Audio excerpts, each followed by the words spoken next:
¿Cómo están? ¿Cómo van? Un placer, un gusto estar aquí con todos ustedes. Yo me llamo Eli y estoy con mis compañeros. Como lo pueden ver, volvió la banda de siempre.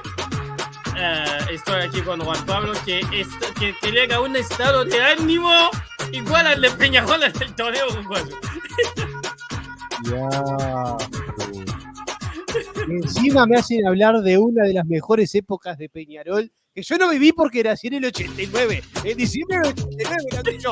Todo esto pasó antes de que yo fuera proyecto. Entonces tengo que hablar de esto. Y yo tengo que hablar de Peñarol campeón de América del mundo y vivir Peñarol perdiendo con Liverpool. Esto es una cosa que uno no puede soportar. Bueno, acá andamos para hablar hoy en un programa especial de aquellos equipos que fueron protagonistas en la década del 80 y a ver en qué andan actualmente esos equipos. Sí, para ver a cuánto llegamos en el trauma. Pero bueno, él no vive en el trauma, o sea, es todo lo contrario, porque tiene la paz que está volviendo, porque cada vez se van acercando las cosas y la postura en su cuadro. ¿Cómo estás, Fede? Hola Eli, hola Juan Pablo. Y bueno, acá en las antípodas, en cuanto a por lo menos la situación del equipo, por lo menos en las últimas dos fechas, ¿no? Me refiero obviamente al Gran River Plate, mi equipo, tu equipo, Eli. Y también el ya mercado hila de pases. dos victorias seguidas. El mercado de pases que augura, parece ser un buen futuro, quizás un buen presente, ¿no? Porque se está hablando de las próximas horas de un anuncio importante. No sé, yo compro todo el humo. Yo no quiero enamorarme hasta que llega. Yo tampoco, pero no lo puedo evitar. Yo compro todo el humo, lo que no voy a hacer es venderlo, ¿no? Ni tampoco voy a hacer que consuman de lo que consumo yo. En general, lo digo, no, tampoco lo recomendaría. Necesitamos todos ilusionarnos, pero... Sí, no está mal. Que la gente crea, ¿no? Dice el Bugneco. Hablando de que la gente crea, déjame pausar la música. River Plate ya está en Alemania, o sea, todos los de River tenemos a nuestro cuadro de Alemania para el año que viene, o sea, el Frankfurt, que vamos todos a ver en la Champions, campeón de la Europa League, acaba de firmar a Alario, o sea, van a tener a dos de los tres mejores goleadores de la era Gallardo, o sea, Alario y Borré. Totalmente. Faltaría que fichen a Juli y ya están, los tres mejores, los más goleadores del ciclo Gallardo. No creo que se lo regale el City. Ojalá que no, y que siga y que, bueno, se gane su lugarcito en el equipo de Pep. No, a mí la verdad, para el Mundial que viene, me da igual a dónde va el jugador mientras juega. O sea, sí. Yo lo vuelvo a decir, por ejemplo, ¿qué hace el señor? ¿Qué hace el señor? Se nos está... Está bajo. No, estaba viendo unas cosas porque si vamos a hablar... se mete la cabeza así, como medio cortado, como si quería pegar a la Fede. ¿Qué hace el señor? No. Se está recostando sobre mi hombro. Vení, tonto. No, pero me distraje porque estoy leyendo acá equipos de los 80 y pensaba, de este me acuerdo, de este también no sabía de este equipo. Y después pensé, pucha, que estoy viejo, todos los vi jugar. No, hay una cosa que es real, es que sabes que estás viejo cuando los jugadores que vos viste jugar hoy entrenan o son dueños de clubes. O sea, yo a Beckham lo vi jugar en el United. Yo vi jugar en el Ronaldo y es líder y es dueño de un equipo. Bueno. Yo a Beckham lo vi jugando en el United en aquella final, tenía 6 años en aquella final contra el Bayern. Hoy, si voy a Miami o cuando el Miami viene a Chicago por el partido, Beckham es el dueño del club, o sea, pasamos a otro nivel. Ahí ya sabes que no hay más. Y de Beckham... Voy a poner los dientes a la vara ahí porque tengo que cambiar la dictadura, porque los viejos tienen que cambiar la dictadura y vuelvo. Pero bueno, y de Beckham vamos a un amigo y compañero de él, ¿no? Que es la Bruja Verón, que hoy preside el Club Estudiante La Plata. Y yo hace nada lo vi tirando paredes, lo vi jugando mundiales. Varios técnicos de hoy en día. Y podríamos seguir así con la lista de los que ya son técnicos ahora, o sea. Sí. Zidane, aunque no tiene club, es técnico. Lo vimos jugar a Simeone, es técnico. Lo vimos jugar a Luis Enrique, es el director técnico de la selección. O sea, un montón. Bataglia, Bataglia, todo el plantel, o sea, el plantel, la dirección técnica, Riquelme los lo vimos compañeros de la jugar, escaloneta, hoy es director de Boca, o sea, Riquelme, ¿por qué no? Gallardo, El DT, o sea, Burneco. Entonces estamos todos ya entrando en esa edad. Encima, hay un hasta vimos indicio a... peor. Hasta Hay un indicio peor de Ujú. la vejez, hay otro acuse de recibo, que es el empezar a ver ya jugadores que se están retirando y que no tienen mucha más edad que uno, ¿no? No. Jugadores que ya tienen la mitad de la edad de uno, casi, y que están debutando en primera, que a uno le parecía tan lejano en su momento. Yo veía jugadores, yo veía a Saviola, a Aimar cuando debutaron. Yo tenía 12, 13 años y me parecían ya viejos, ya eran adultos, ni hablar Eran de jugadores de grandes. 30 años. Ujú. Jugadores de 30 años ya eran viejos para mí. A Sí, esa edad, ¿no? y también hay otra cosa que es tremenda, es que ves a jugadores que arrancan que tienen la edad de tus sobrinos. Claro. O sea, hay un jugador en Vélez, es un defensor, creo, de los Santos o otro nombre, tiene 18 años y 18 años es la edad de uno de mis sobrinos, es como... Sí, totalmente. O sea, es totalmente increíble, o sea. Bueno, hablando del tiempo que pasa, si nosotros vemos esto, ¿qué van a decir nuestros tíos y padres? Porque hoy vamos a hablar de los dueños de los 80. Bueno, Aquellos equipos que supieron lo que era la gloria en aquella década y que hoy gozan de salud. No sabemos si buena, pero tienen salud. bueno, gozan de salud no todos, ¿eh? Porque la idea de hoy no es solo de enumerar los nombres y decir ya está, no. La idea es de, al lado de los nombres, de ver cómo encaran y cómo encaminan las cosas hoy. O sea, si hay alguna si hay alguna esperanza, siempre lo confundo. Siempre confundo esperanza y experiencia. Siempre. Si hay alguna esperanza y si hay un futuro para volver, o sea, o si tenemos que definitivamente enterarnos de que los tiempos son los tiempos y que la alegría ya se fue para siempre.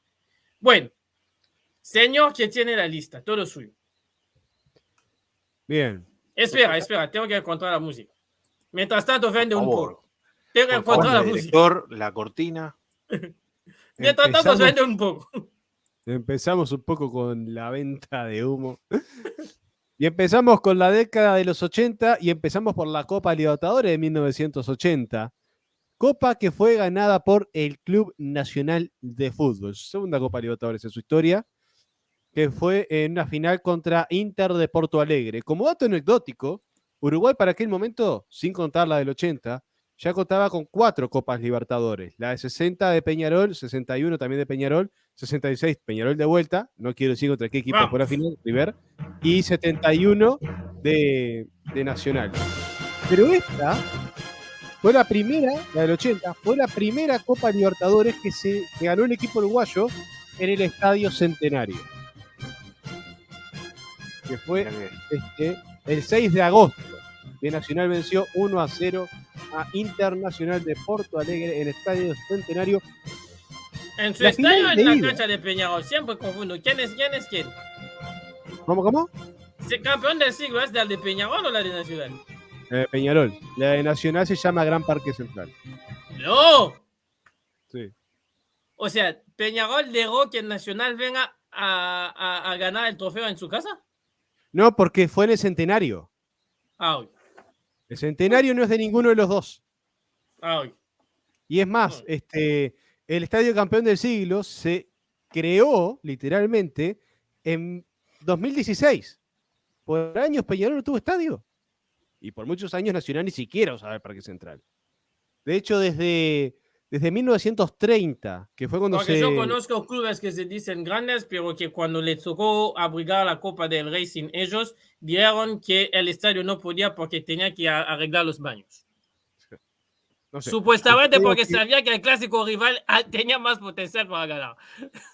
Yo te digo que de 1930 a más o menos 2005, los dos grandes jugaban todos los partidos del campeonato uruguayo y todos los partidos locales de Copa Libertadores en el Centenario. Y cuando digo todos, es todos. Yo vi por lo menos 3 campeonatos uruguayos que me acuerde que Peñarol no salió del Centenario. Hasta los partidos visitantes lo jugaban en el Centenario. Bueno, Todos. es bárbaro Uruguay, ¿eh? Después te explico, porque era todo un tema muy complejo en aquel momento. Bueno, si escuchan un timbre, son los vecinos de la bueno, vecindad mía que buscan a mis padres, o sea. Ya está, 3 veces, ya está, basta. Y pueden haber sido más, porque yo ahora mismo no me acuerdo. Pero bueno, vamos a hablar un Sigamos par de con la cositas. lista. ¿Digo los nombres de los jugadores o de los equipos campeones? Bueno, primero los clubes, manda los clubes primero y después vamos a ir con los nombres de cada uno. Bueno, no cada uno, pero destacados. Copa Libertadores 1980, Nacional. 1981 el campeón fue Flamengo. 1982 el campeón fue Peñarol. 1983 el campeón fue Gremio. 1984 quien levantó la gloria. Ay, Dios, Independiente. Teniendo el Google, el señor quiere hacer la memoria. Porque los tengo toda en la memoria. 1984 el campeón fue Independiente. 1985 fue Argentino Junior que se consagró campeón de la Copa Libertadores. 1986 un equipo que no conoce nadie, se llama River, tiene una franja roja, capaz lo saca por ahí. 1987, Espera. Me suena. Espera. Me suena. ¿Lo dirigió Gareca? Espera. 86, Fraga Roja, campeón River. O Sí. sea, año de mundial. Para Sí. que le vaya bien a la escaloneta, si River gana, estamos, ¿eh? Hay un tema ahí. A ver, no te quiero pinchar el globo, pero en 2018 fue campeón River. Y a Argentina le fue mal. ¿Sabes lo que pasa? O sea, esta Argentina era distinta. Pasa que hay un tema, porque primero tiene que salir campeón Argentina en realidad, porque la Intercontinental se juega siempre después del Mundial. Incluso ahora, como el mundial de Clubes, creo que se va a jugar, no sé, me imagino que lo van a correr para marzo, como pasaron en estos últimos años. Pero estamos hablando Primero sí tiene que dar lo de la escaloneta. O sea, campeón de Libertadores, o sea, Primero sale campeón de que gane Libertadores. River y ya vemos la escaloneta. Bueno. En 1987 el campeón fue el Club Atlético Peñarol en la mejor final que se ha visto alguna vez en la historia, no por lo bien jugado, sino por lo emotivo. 1988, campeón nacional en un partido definitorio en Montevideo que fue extraño, por decirlo menos, después voy a explicar por qué. 1989, el campeón fue el primer equipo colombiano en hacerse con la Copa, Atlético Nacional de Medellín. O sea, hay una cosa con los nombres de los campeones. Había Argentina, Colombia, Uruguay y Brasil. Sí. Hoy todo es o Brasil o Argentina. Y la hegemonía que había, ¿no? En esa década fue casi todo uruguayo y argentino, uno solo brasileño y uno solo. Podemos hablar mucho de hegemonía. No, dos brasileños, Gremio y... Gremio también. Gremio y Flamengo. Gremio y Flamengo. Pero en esa década podemos hablar muy poco de hegemonía, porque si bien Uruguay se llevó 4 Copas Libertadores, está esparcida para todos. Era muy repartido el torneo, era muy dinámico, muy lindo de ver. La verdad, ahí había verdadera incertidumbre. ¿Quién puede ser el campeón? Al día de hoy, salvo River, Flamengo y los 2 uruguayos, casi los demás están o en la B o yéndose, ¿no? O yéndose por la B, ¿no? ¿Argentinos no está en primera? Argentinos está en primera. Sí, pero Argentinos va a jugar los puestos sin nada. Es esto. Independiente, si no se da las pilas, puede llegar a peligrar. Yo creo que está más complicado el rojo. No. Que es mucho más irregular, una campaña mucho más irregular la de Independiente que la de Argentino, que tiene altibajos también, pero claro, generalmente está entre mitad de tabla y por ahí llega a clasificar alguna copa. Jugó Copa Libertadores hace poco, que lo eliminó, jugó con River octavo de final en la 2020. 2018, ¿no fue? No, el 2020, 2021. Sin público. No, la 2021, que después River pierde con Mineiro. Sandunga, 4-0 global. ¿Todo bien? Ustedes lo mencionaron, no yo. Hay que ser realista, querido. Hay que ser realista. Bueno, Mencionar algunas cosas porque la Copa Libertadores se jugaba muy distinto a cómo se disputa actualmente en aquellos años. sí, primero Para había empezar, finales de ida y vuelta, primero, en la diferencia. y hasta 1987 había esta posibilidad de tercer partido, en caso de empate en los puntos. Después explico por qué esto es importante. Después, todos los países de Conmebol tenían únicamente 2 cupos asegurados y el campeón defensor tenía un cupo más, pero después no había más chance. Es decir, eran 21 equipos en total en la Copa Libertadores de América. Qué Después, tiempos y eran los fueron mejores. estos, ¿no? Y eran los mejores de cada tiempos uno. Eran lo fueron mejor de estos. cada. O sea, jugabas contra el campeón, contra el subcampeón, y O sea, en el peor de los casos con el campeón de la edición anterior. O sea, por lo menos tenía sentido, o sea, no tenía un país que se llevaba por Sí. ser el país más grande, 9 lugares, mientras que Bolivia no tiene ni uno, o sea. Bolivia Sí, tiene y 4. también y recordemos un contexto No, en el no, cual no, por ahí la no, economía. señor, no engañemos. Bolivia Opa. tiene 1 más 3, no 4. No, en fase de grupo Bolivia tiene 2. 1 seguro y 3 que tienen que pasar por repechajes. No, solo 2 En pasan. fase de grupo 2.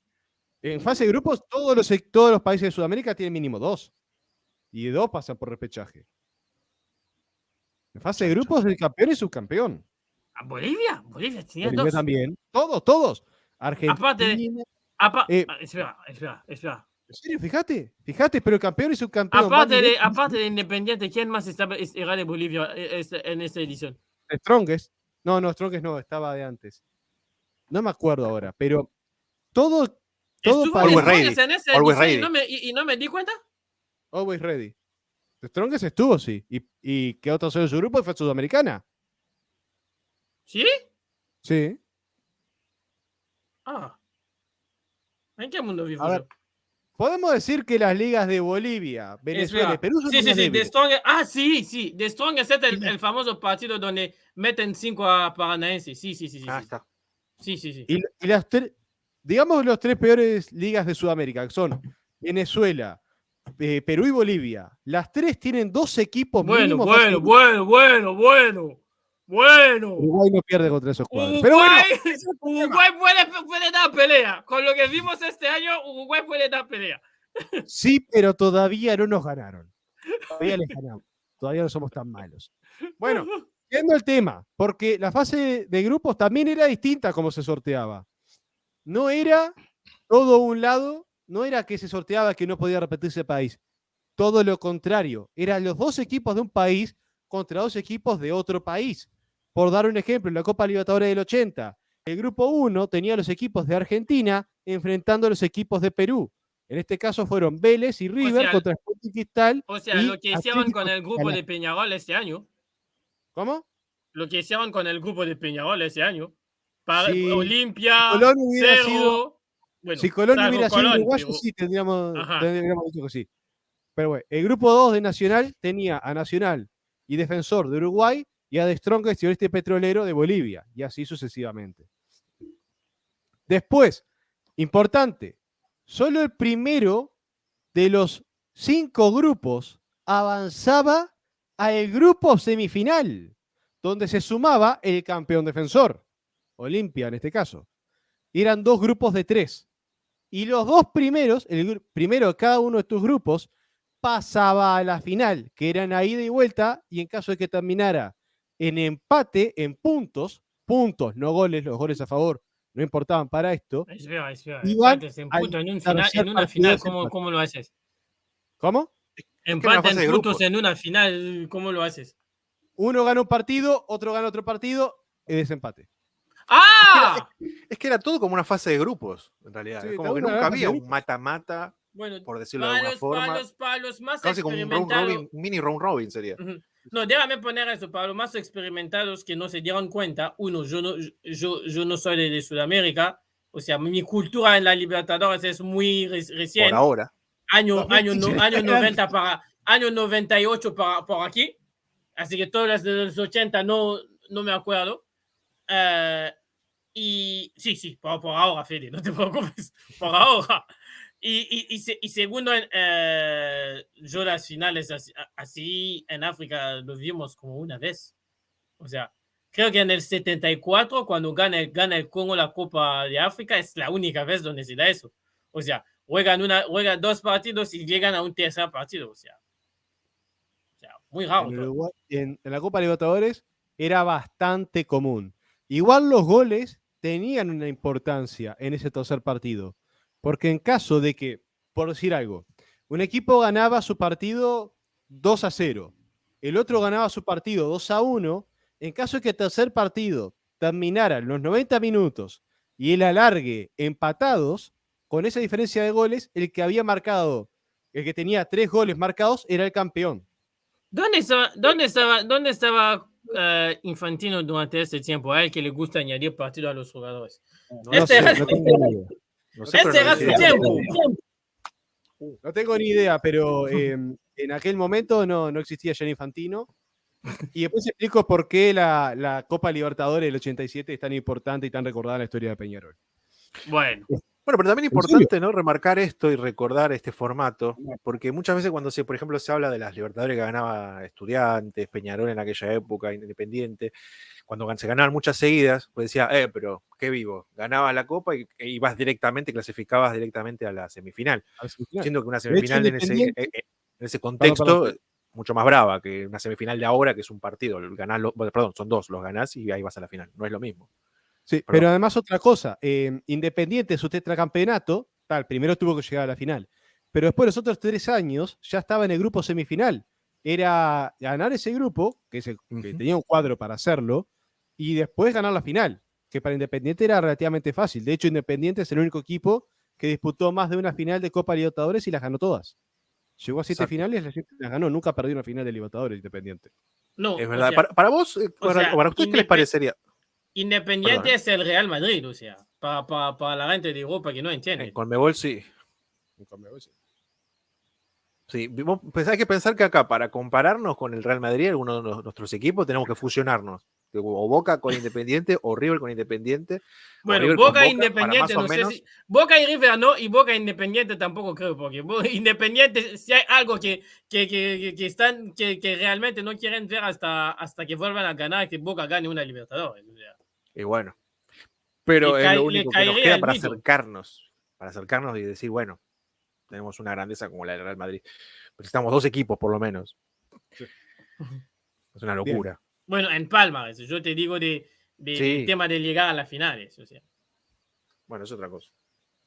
Bien, quiero mencionar unas cosas que a mí personalmente me importa mucho mencionar, y es algunas anécdotas del plantel de la final de la Copa Libertadores del 80.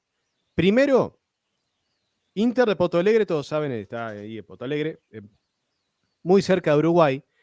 Para la final de ida que se disputó en el estadio Beira Río, dice la leyenda que fueron 30.000 hinchas de Nacional. 30.000 hinchas de Nacional. Nunca hubo un partido. Tremendo número. Sí, dice la leyenda. Es más, se lo conocía como el éxodo oriental a esa cantidad de gente de Nacional que fue a ver la final en Beira Río. Después, la revancha acá en Montevideo, 70.000 espectadores, casi todos de Nacional. No vino tanta gente de Brasil. Pero cuando uno ve los nombres... Sí, como algunos, ¿no? En 2011, por ahí. No, bueno, gracias a igual de 2011, Eli, yo no sé si estamos en un día como para hablarlo, ¿no? Perdón, no quiero ponerme como juez y parte. No, puse estás regalando. Puse eso porque quería preguntar algo. Desde del 87, y esto lo hago porque no hice el Google. Del 87 al 2011, ¿hubo otra final de Peñarol? No, no hubo ni una semifinal.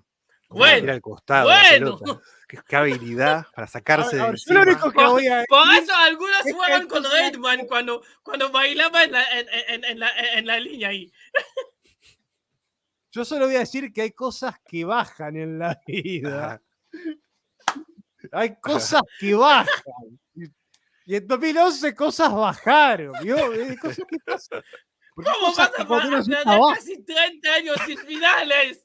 ¡Hombre! ¿Cómo vas a perder eso? Cosas bajan en la vida. No voy a decir más nada. Bueno, de Libertadores no, pero sí tuvimos un par de finales con Mebol que yo era muy chico y mi abuelo se peleó con los brasileños. Pero bueno, no importa, vamos a hablar de otras cosas. Hablando de aquella final del 80 de Nacional, por mencionar los nombres, el arquero era Rodolfo Rodríguez, la línea de 4, José Ernest Moreira, Juan Carlos Blanco, Hugo de León y Washington González. En el medio de la cancha, Víctor Espárrago, Eduardo Peña y Arecio Luzardo. Los delanteros eran Alberto Vica, Waldemar Victorino y Julio César Morales, dirigidos técnicamente por Juan Martín Mojica. Es Peñarol que termina campeón del mundo, ¿no? No, este es el Nacional, campeón de América y del mundo. Y del uruguayo. La triple corona. Este es Nacional. Mencioné algunas cosas porque esta básicamente, la que acabo de relatar, era la base de la selección uruguaya que en diciembre del 80 y enero del 81 ganó lo que llamó la Copa de Oro o el Mundialito, que se realizó en Uruguay, torneo oficial que enfrentó a todos los campeones del mundo, y Uruguay salió campeón acá en Uruguay. No es muy recordado porque fue organizado por la dictadura, pero es otro tema.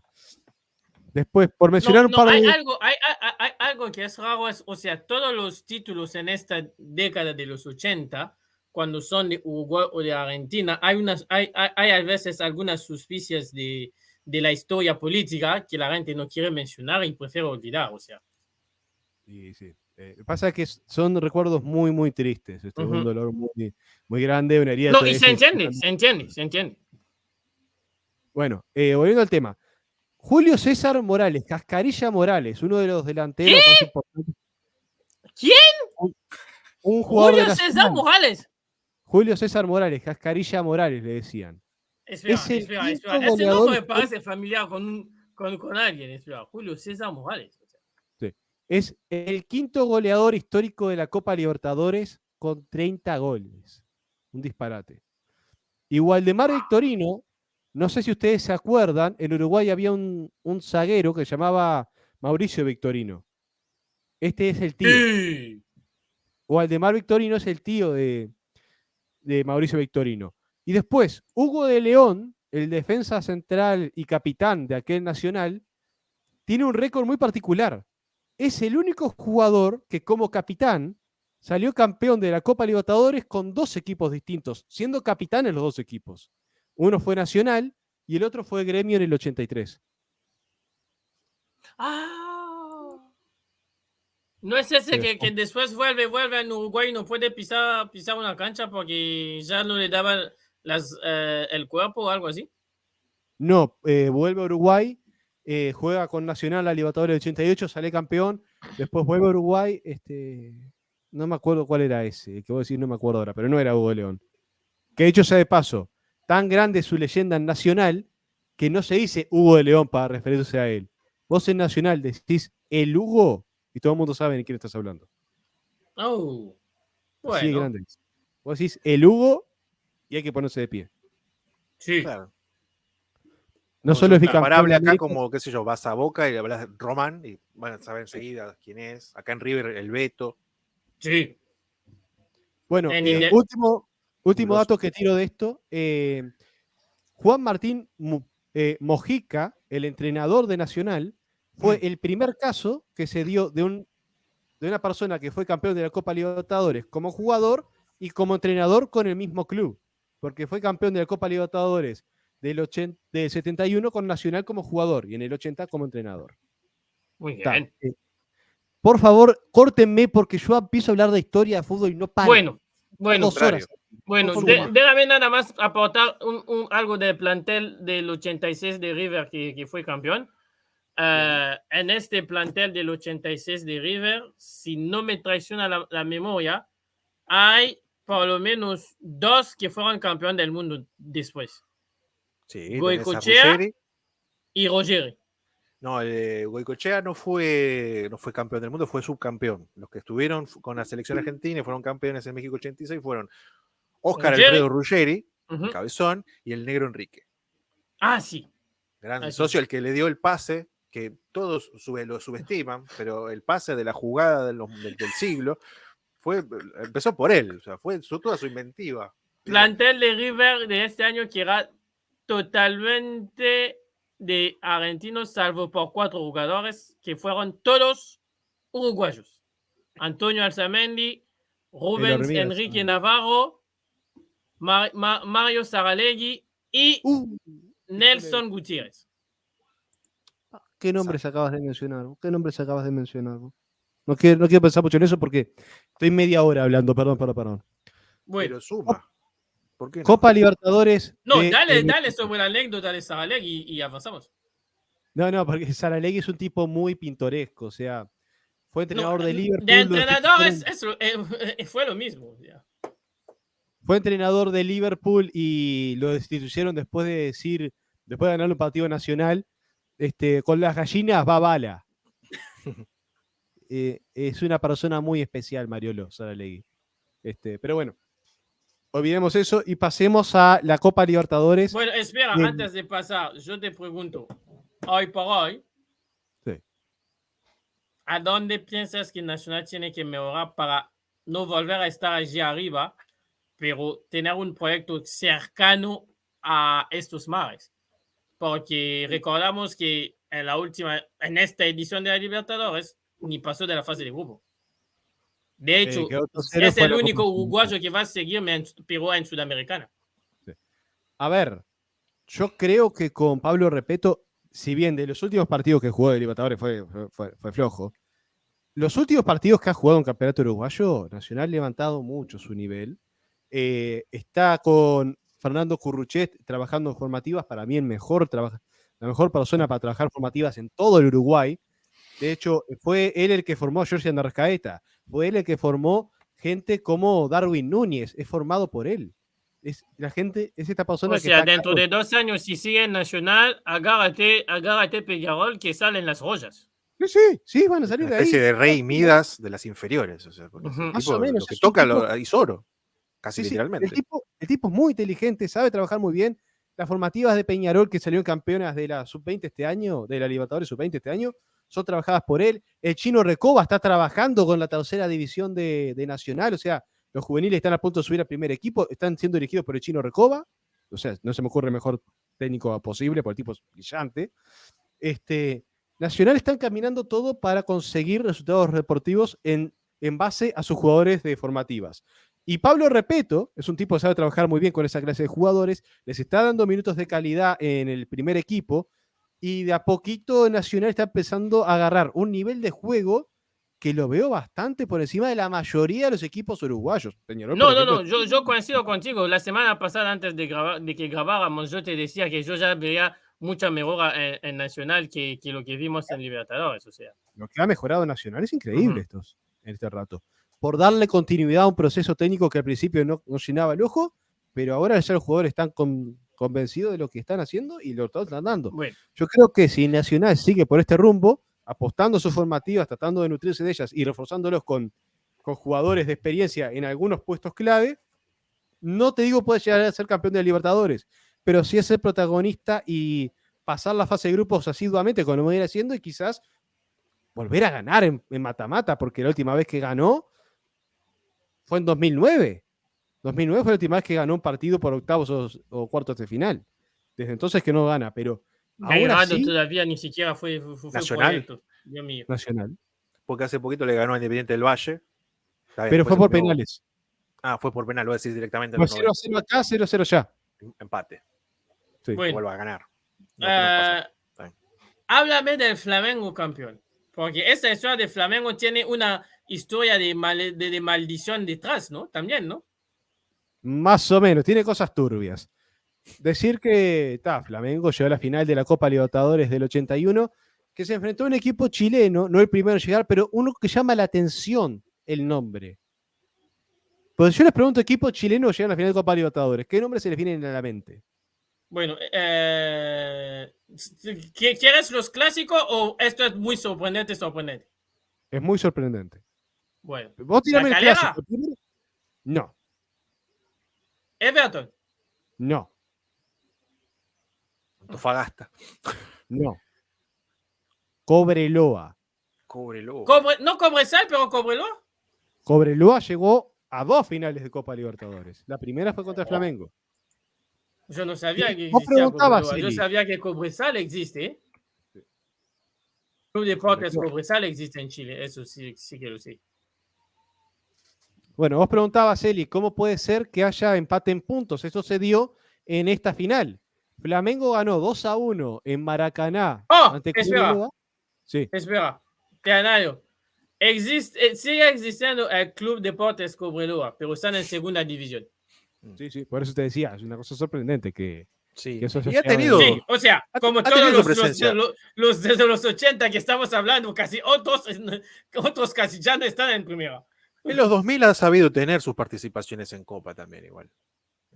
Yo me acuerdo de haber visto partidos de Cobreloa en esa Cobreloa. época. Sí. Bueno, dale. Alguna sudamericana y eso. Una En sudamericana. aquella época, Cobreloa basaba mucho su poderío en que su cancha tenía cierta altura, entonces lo aprovechaba para avanzar y tenía un plantel que no era malo, era bastante fuerte en realidad. De hecho, No, la decir altura, que, eso es el mismo debate que hacemos aquí. La altura se vuelve un amigo cuando tienes un buen plantel. Si no tienes un buen plantel, por más altura que tienes. sí, pero en el caso de Cobreloa, el plantel era genuinamente bueno. Una muestra de eso No llegas es al final si el plantel es malo, o sea. no, podés llegar con el plantel es malo, pero Cobreloa, jugando en el Estadio Nacional de Santiago, es decir, en el llano, le pudo ganar a Flamengo la segunda final, 1-0. Y como Flamengo había ganado la primera final en Maracaná 2-1, había empate en todo. Entonces había que definirlo en un tercer partido que se jugó acá en el Estadio Centenario de Montevideo. Nosotros Ganó nacimos Flamengo. a la mala época, porque yo me imagino yo estando presidente de Conmebol en esa época, vuelta 1-0, 2-2 en todo. Señores, vamos a jugar prórrogas aquí con gol Leo. El que marca, se acaba la final. No pasó eso, tuvimos una final acá en Montevideo y ganó Flamengo 2-0. Dos datos anecdóticos. Si escucharon bien, Flamengo marcó 4 goles en los 3 partidos. Los 4 goles los marcó el mismo jugador, el llamado Pelé Blanco, y quizás el jugador más importante de la historia de Flamengo. Uno de los Artur mejores Antunes jugadores que pasó Coimbra. por ese mundo. Artur Antunes Coimbra, mejor conocido como Zico. Zico marcó los 4 goles de Te voy a decir Flamengo. una cosa, yo no vi mucho de los 80, pero si hay un jugador que mi padre me habló más que de los demás, que no era ni Pelé ni Maradona, era este señor. Me habló de este señor de una manera increíble. Era una maravilla este hombre. Pero bueno, volviendo a lo que a mí me importa, porque hay otro dato particular de esta final que a mí me encanta. La final en el Centenario terminó con 5 expulsados. Final ¡Míralo! favorita, predilecta. ¡Mira vos! ¿Cómo le gusta? Y después dice que el malo soy yo. Mira vos. Su tweet fijado es un hilo sobre esa final. La guerra, como decía mi abuelo. Y después van a pasar 30, 40 años para que Flamengo vuelva a una final, ¿no? No me hables. Volvió a la final en 2019. Recién ahí. No sé cuántos Sí, años. o sea, 30 años, ¿no? Casi 40 años, sí. Sí, o sea, casi 40 años. Zico también fue el goleador de aquella Copa Libertadores con 11 goles. Y de allí arrancaron los turpitudes de Flamengo, que no podía ganar torneos, que no podía llegar a finales en el Brasileirão, porque según lo que dicen, esta victoria dejó como un mito de que no se podía ganar más, como el mito del Benfica, porque el Benfica también lleva un mito que dice que el club está recontra maldecido y que no puede ganar ninguna final hasta que limpien. Creo que limpien. La maldición de Bela Goodman. Sí, algo así. O sea. Que Bela Goodman, de hecho, porque lo que hizo, Bela Goodman es el técnico con el que salió campeón 2 veces de Champions, el Benfica. Después de ganar la segunda, fue a hablar con los directivos para pedirle que lo metan el sueldo por los logros logrados. Se le rieron la cara y le dijeron, andate de acá. Bela Goodman se fue y dijo, sin mí, Benfica no va a volver a salir campeón de nada internacional hasta dentro de 100 años. En el 62 dijo eso. No, ya pasaban años, o sea, ya pasaban. Sí. La maldición sigue. Sí, pero un dato curioso, ¿saben a dónde fue después de irse de Benfica? Flamengo. No, Porto. no. A Peñarol. Y fue a Peñarol porque en el 61 Peñarol le había ganado la Copa Intercontinental a Benfica. El tipo estaba con la sangre en el ojo y dijo, si hay un cuadro que le puede ganar a Benfica a la final de la Intercontinental para que no gane más nada. Y además con el trauma, Sí. el trauma de las palabras que él decía. Sí. Fue a Peñarol y llegó a la final de la Libertadores. Final que perdió con el Santos de un tal Pelé, que después terminó ganando también la Copa Intercontinental. No, o sea, Pelé era otra cosa. O sea. Era una bestialidad. Bueno, Copa Libertadores del 82. De todas las Copas Libertadores de Peñarol, capaz, esta es la que tiene los nombres más rutilantes. ¿Por qué? Porque en la fase de grupos, a Peñarol y a Defensor, los equipos uruguayos, les toca compartir equipo con los equipos brasileños. Y tiene en el mismo grupo Fortaleza. dos nombres pesados. Fortaleza. San Pablo y Gremio. Ah, yo pensaba Fortaleza y... No. Estoy hablando en serio. Oh, hablando de Fortaleza, ustedes que lo defendían tanto, están yéndose a la B, señores, ¿eh? Fortaleza o sea, no merece estar en Libertadores. En la Copa, está en la Copa, no sé. Está en la Copa y está yéndose a la B. Estudiantes no está muy bien, ¿eh? Están con un... Estudiantes Los salió amigos campeón del de patrón. Libertadores. Están aquí porque el patrón quería. No me importa nada. Bueno, Peñarol salió primero de su grupo. De hecho, ganó 4 de los partidos, empató 1 y solo perdió 1 contra, si mal no recuerdo, perdió contra Gremio cuando ya estaba definido que iba a ser el primero, ya está clasificado. Después, en el grupo semifinal. El mejor club de Brasil. ¡Do Brasil! En el grupo semifinal, a Peñarol le toca 2 nombres pesados para enfrentar de vuelta. Uno es el vigente campeón, Flamengo. Y el otro, Bragantino. el Club Atlético River Plate. Era un grupo durísimo para avanzar. Pues solo pasa uno.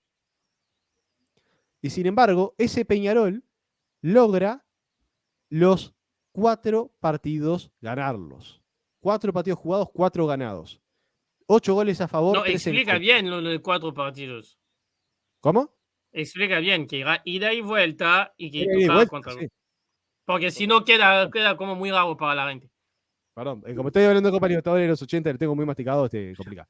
Pero sí, no, muy raro. Nosotros entendemos, pero hay gente que no vive tanto del fútbol. Tenemos que hacerlo lo más explicable posible para ellos.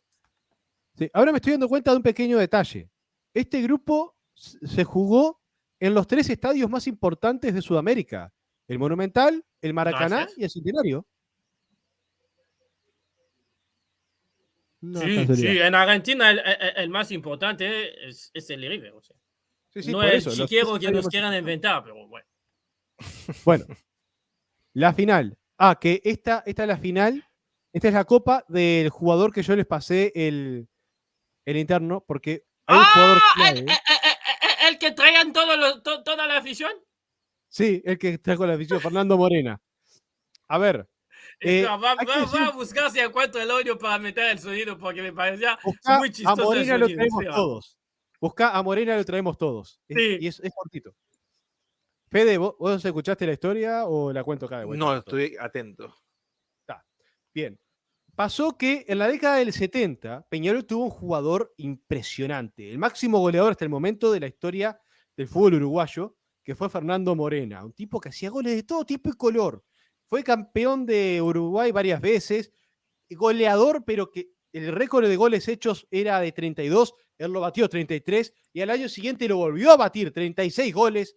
El loco era una máquina, el mejor 9 que ha visto alguna vez el fútbol uruguayo en el campeonato uruguayo. En el fútbol uruguayo, porque después se fue a Argentina y no le resultó. No, se fue primero a España. Primero se fue al Rayo Vallecano y después recaló en Boca. Sí, además, cuando vas en esa cancha pequeña. Bueno, volviendo al tema. Esa música que escuchan. Tan ochentosa Era en otro tiempo, o sea, no me imagino un club haciendo esto para anunciar que quiere fichar o que ha fichado un jugador hoy. A ver, no es esta canción, no es porque Peñarol fichó a Morena. Era porque Sino que Peñarol arrancó la quería campaña. fichar a Morena, pero no tenía la plata. Ajá. La ficha de Morena valía en aquel momento.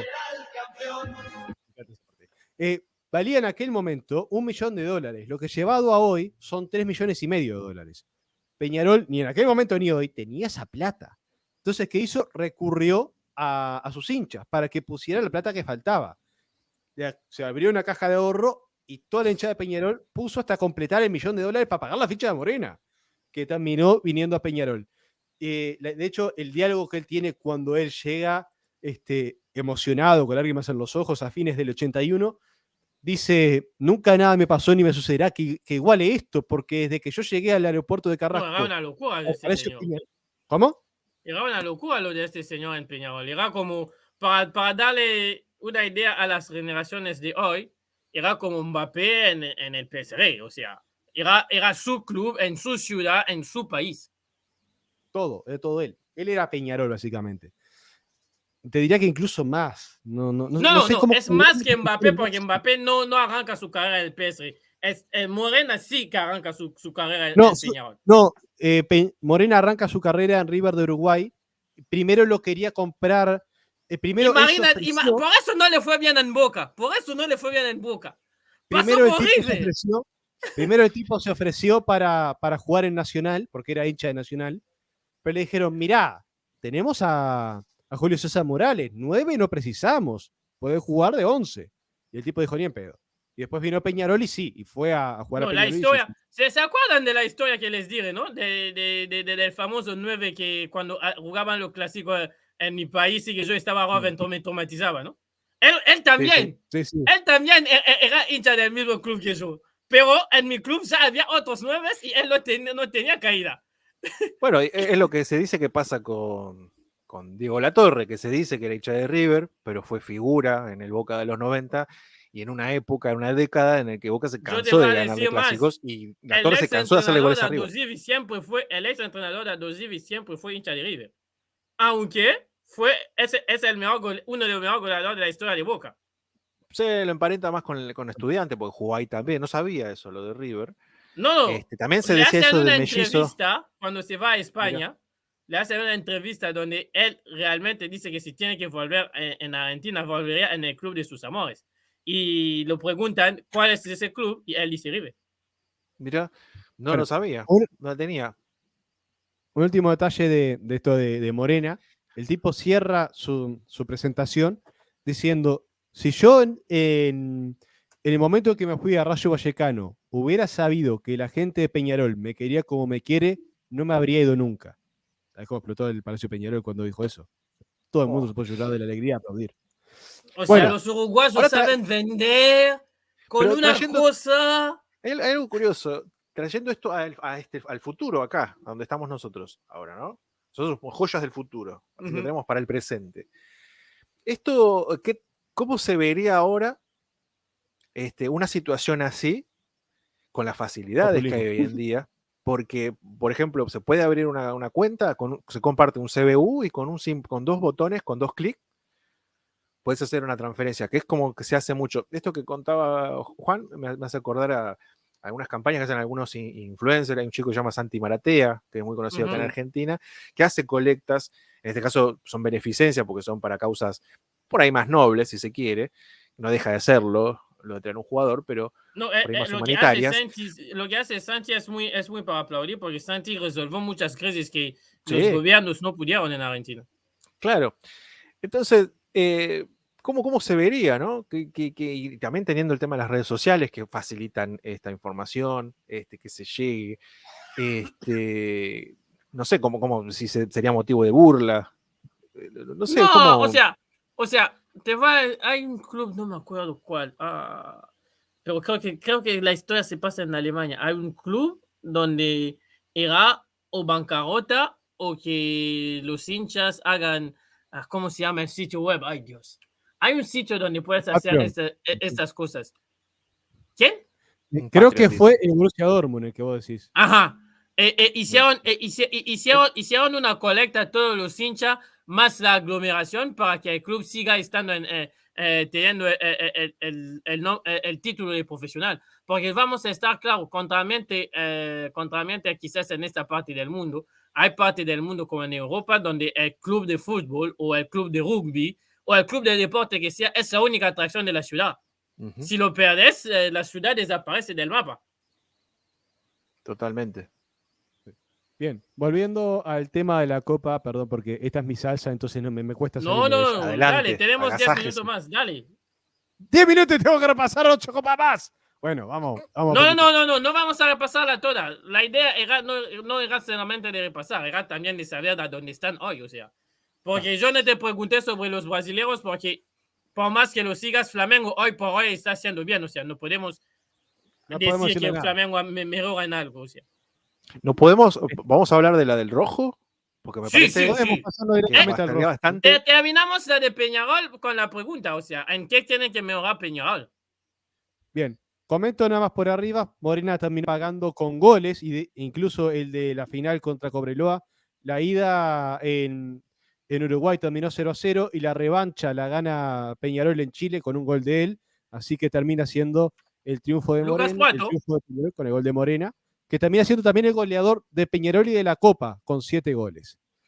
Después, Lucas vamos a hablar de Lucas Pato. Señor, entonces, yo ya sé una de las cosas que vas a decir, que por ejemplo Peñarol tendrá que ganar los partidos fuera de casa. Por ejemplo. Sí. Varios. ¿Cuál es el otro punto que tiene que mejorar Peñarol? Peñarol, a ver, tiene una intención de formativas, tenía, al menos hasta hace poco, de generar la mayor parte de su plantel y de reforzarlo con un juego clave. El asunto es que a la hora de contratar jugadores clave que puedan tapar los huecos que queda cuando una figura de formativas se va, al menos lo que ha sido las últimas veces, ha sido muy flojo. Y eso es lo que lo está perjudicando. Los refuerzos que han traído no han estado a nivel. El Peñarol del año pasado, capaz la fase de grupos de esta sí la pasaba. El Peñarol de 2019, la fase de grupos esta sin altura, la pasaba. Pero este Peñarol no ha estado a la altura del Peñarol de un año o 2 años atrás. Este Peñarol, para que realmente estás en el problema, es que tuviste a 2 paraguayos, que Dios perdone, porque los paraguayos no son tan gran competencia. O sea, es complicado ir a jugar a Paraguay, sí, pero si vienes de un torneo muy competitivo, normalmente pasas. O sea, eran 4 con 2 paraguayos, podías hacer el esfuerzo para pasar en un sitio. Pero bueno. Pero no pasó. Bueno. Vamos con Independiente, que me parece que de todos los ganadores de esta época es el que sufre más hoy. Bien, Independiente llegó a la final contra Gremio. Bueno, que era Independiente sufre más porque todavía está en primera división. Gremio ya se fue en la B, o sea. Se fue en la B. Gremio está en otra más. Que Gremio era el campeón defensor del año 1983. Independiente gana porque hace un gol en Brasil, en el Estadio Olímpico Monumental de Porto Alegre, que lo hace Jorge Burruchaga al minuto 24. En la vuelta, en el Estadio del Rojo, lo que tuvo que hacer fue aguantar el resultado. Y aguantó el resultado, ¿Me escuchan? 0-0, campeón Independiente. Escuchamos, Eli. ¿Me escuchan? Eli, te escuchamos, sí. Porque se me quedaron trabados durante 30 segundos aquí. Está. Repito rápido. Independiente marca un gol en Brasil, gana 1-0 con gol de Jorge Burruchaga, y en la vuelta en Argentina lo que hizo fue aguantar el resultado. 0-0 y Independiente campeón. Su séptimo título hasta ahora. Su séptimo título que lo acredita hasta el día de hoy como el más ganador en la historia de la Copa Libertadores. Y qué año para el rojo, porque venía de ser campeón en el torneo en el 83. Ganándole 2-0 a Racing, un partido histórico, con el cual Racing en ese torneo se termina yendo a la B. Entonces ahí tenés una conjunción, de hecho, que lo hace un año inolvidable para el rojo. Campeón de Argentina, campeón de América, y Campeón del tu mundo. máximo rival que se va, campeón del mundo y tu máximo rival que se va a la B. Ahí está. Tremendo. Faltaba ganarle que le gane la final de Libertadores directamente como para redondearlo, pero bueno, cerrarlo, eso pero no lo va a lograr nadie, eso me parece. Bueno, hablas de Racing, o sea, Racing con finales de Libertadores hay muy poco en la historia de Racing. Bueno. dato de color. En la Copa Intercontinental de 1984, Independiente juega contra Liverpool de Inglaterra. Y Independiente tiene una suerte muy mala cuando se trata de intercontinentales. Jugó 6, porque una no se disputó, y ganó 2. O sea, todo lo bueno que tiene de finales de Copa Libertadores lo tiene de malo en finales intercontinentales. Y esta es una de ellas. Pero bueno, ha logrado ganar por lo menos a un equipo histórico, Bueno. ¿no? Puede decir, bueno, le ganamos a Liverpool. Fede, te la pregunto a ti porque es Argentina. ¿En qué debe mejorar Independiente para volver por lo menos a ser competitivo? Hay tanto para mejorar. Porque hoy ves a Independiente y están más para irse con Gremio en la B que para volver a Libertadores. Sí, que ya estuvo en la B hace no tanto. Al año siguiente que se va a River, el año siguiente que vuelve a River, perdón, se va a la B el rojo. 2012-2013 es que baja.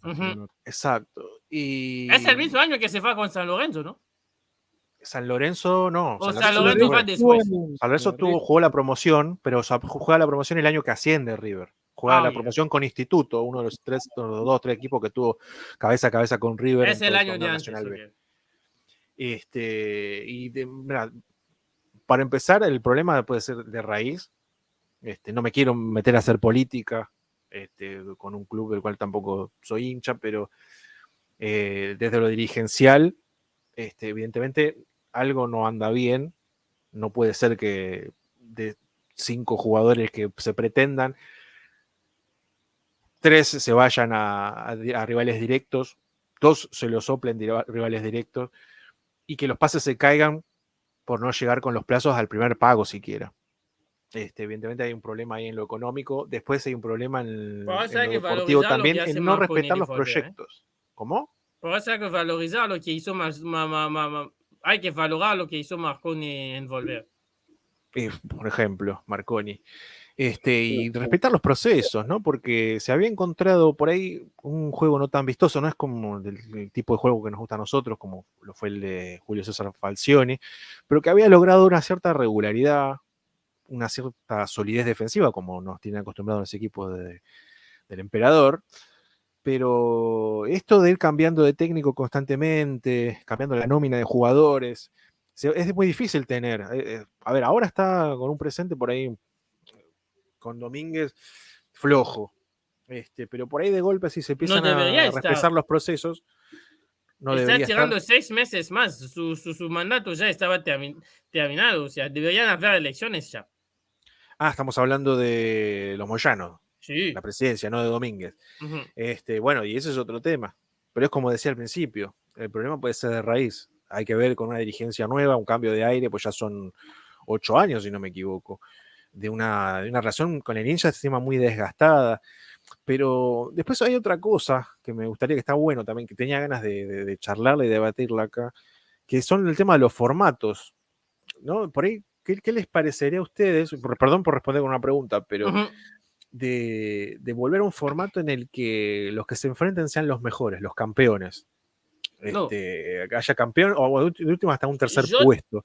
Y respetar los cupos para cada país. Mi punto de vista, si son campeón y subcampeón de cada país, a mí me lo das. El problema es que no te lo van a aceptar porque necesitas partidos para la tele y necesitas ingresos y no es comercial.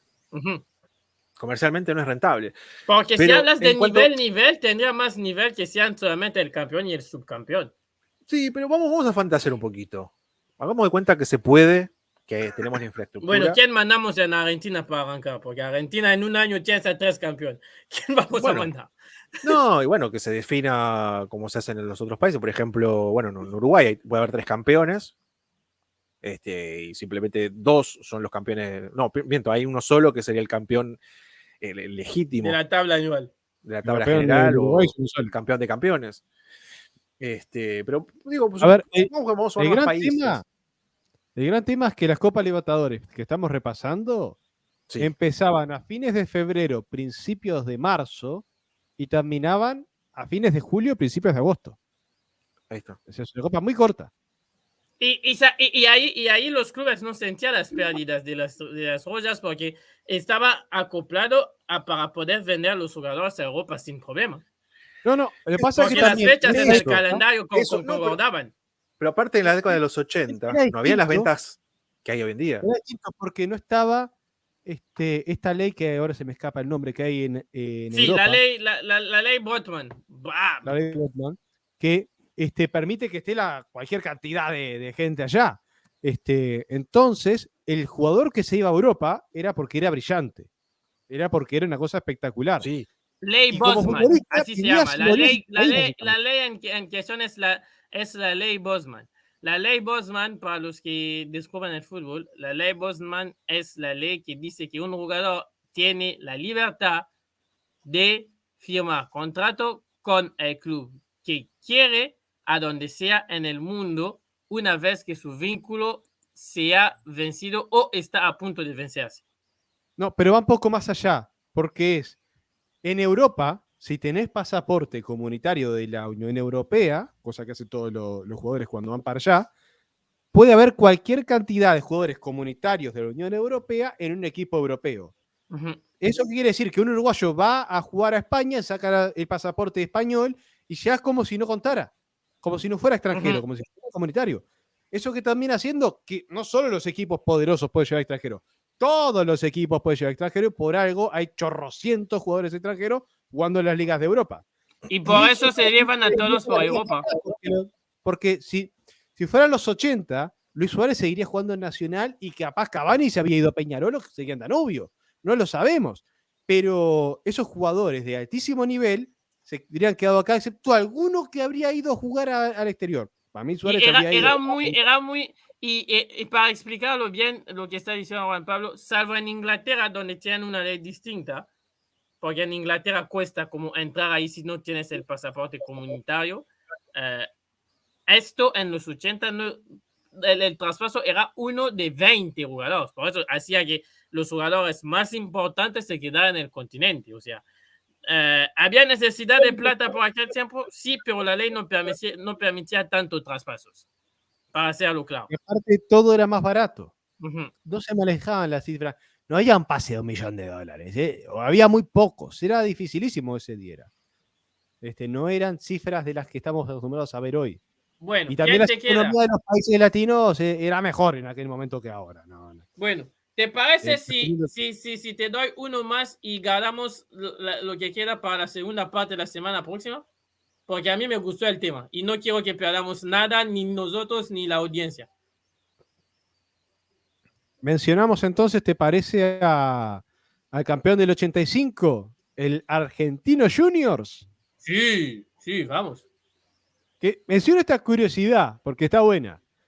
En el grupo que le toca es Argentinos contra Brasileros.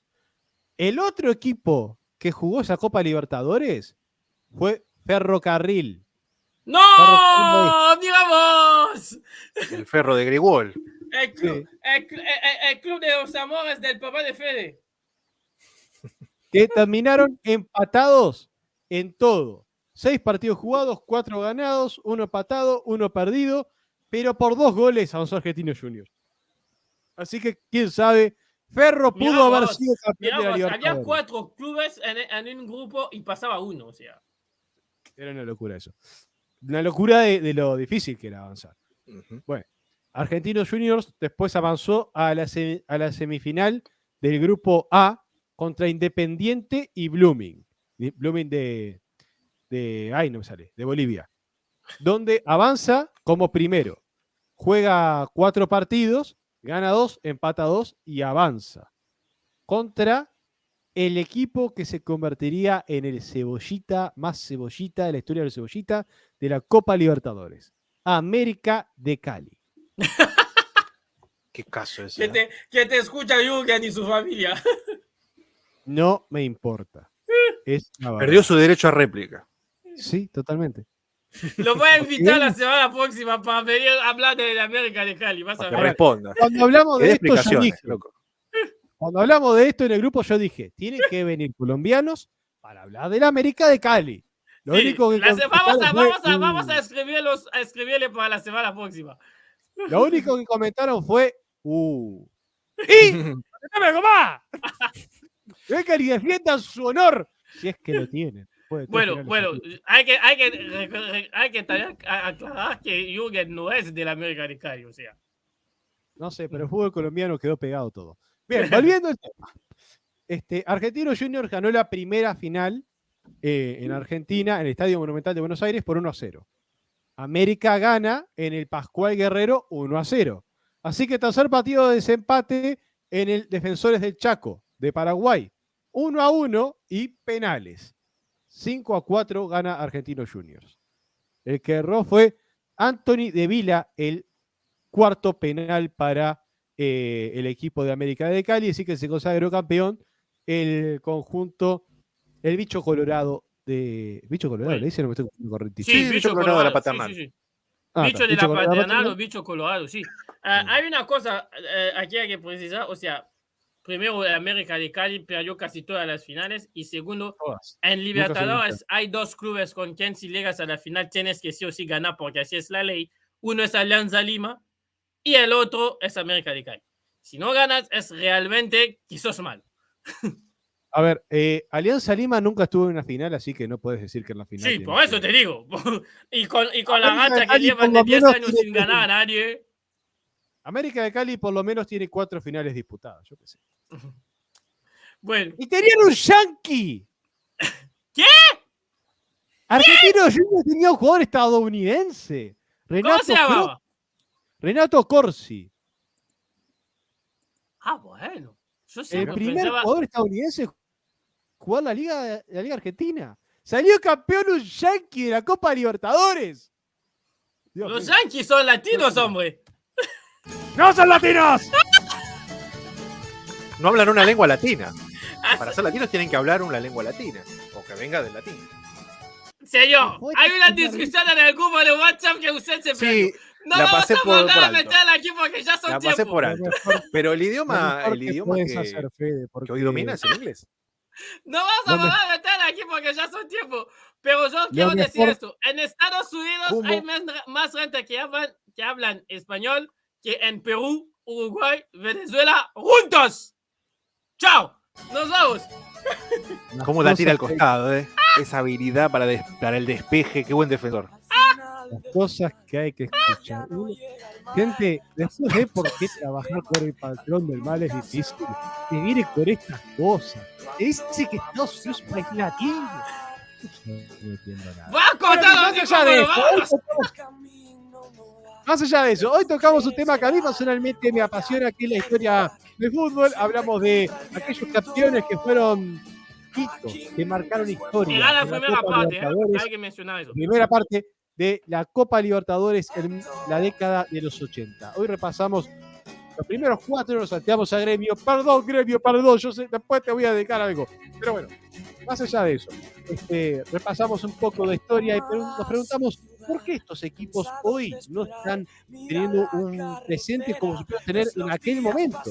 La verdad es que las cosas son varias, más que nada temas económicos y gestión. Cada uno tiene sus problemas a solucionar, algunos van mejor encaminados, otros parece que el barco se les hunde como Titanic y van a pasar 100 años en el fondo del Pacífico viviendo su historia. Pero ese es otro tema. Por hoy nos dejamos tranquilos, dejamos descansar, tienen mucho de historia para repasar y disfrutar, espero que disfruten. Fede los quiere un montón, Eli los adora. Yo hoy estoy contento y sé que no los voy a decir que los detesto con toda mi alma, porque hablamos de un tema que me encanta que a mí, que es la historia. Así que, mire que Dorian me deja hablar de la historia del fútbol, así que no le voy a decir que ¡los odio, los detesto y me hacen trabajar hasta los domingos! ¿Por qué lo tengo que bancar a ustedes? ¿Por qué? Ay. Bueno, 5, 4, 3, 2, 1, ¡chao! ¡Chao!